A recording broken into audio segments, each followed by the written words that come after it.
সময় বলে আমি চায়ওয়ালা, 10 টাকা বের করে ঝালমুড়ি খাচ্ছে। বুঝুন, সেই ঝালমুড়িটাও নিজেদেরই তৈরি করা। আর যদি তৈরি করা না হবে তাহলে দোকানে ক্যামেরা ফিট আগের থেকে ছিল কি করে জিজ্ঞাসা করুন। সব নাটক, মানুষ বোঝে না। যেখানে মিটিং করেন এলে করেন লোক নিয়ে আসে, বাইরে থেকে লোক নিয়ে আসে, নিয়ে এসে মিছিল মিটিং করে। কোনো একটা এজেন্ট দেওয়ার ক্ষমতা নেই, বাইরের এজেন্সিকে দিয়ে আর ভক্তের প্রশাসনকে চাপ দিয়ে। এখন যেহেতু ইলেকশন, মনে রাখবেন আগামী 3 সপ্তাহ বাদে তৃণমূল কংগ্রেস সরকারই আসছে এবং তারাই আসবে।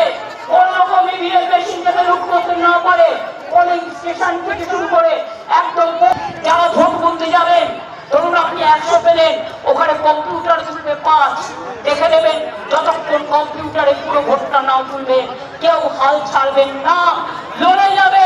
লড়তে পারবেন, যুদ্ধ জয় করতে পারবেন। মা বোনেরা সকাল সকাল রান্না করে, ভোটের দিন আর কাউন্টিং এর দিন দরকার হলে রান্না দিন হারিয়ে দিয়েছি লোকসভায়। আমরা কি করে হারালাম? মহিলা বিল নয়, মহিলা বিল পাস হয়ে গেছে 2023 সালে 25 সেপ্টেম্বর। মহিলাদের জন্য নোটিফিকেশন করেনি, সামনে রেখেছে মহিলা, পেছনে ছিল ময়লা। ডিলিমিটেশন করার নামে বাংলা ভাগ করা, দেশ ভাগ করা আর এনআরসি করা। অত বোকা আমরা বুঝি। ধর্মের কল বাতাসে নড়ে। এবার হেরেছো, তোমাদের পতন শুরু হয়ে গেছে, অহংকারের পতন।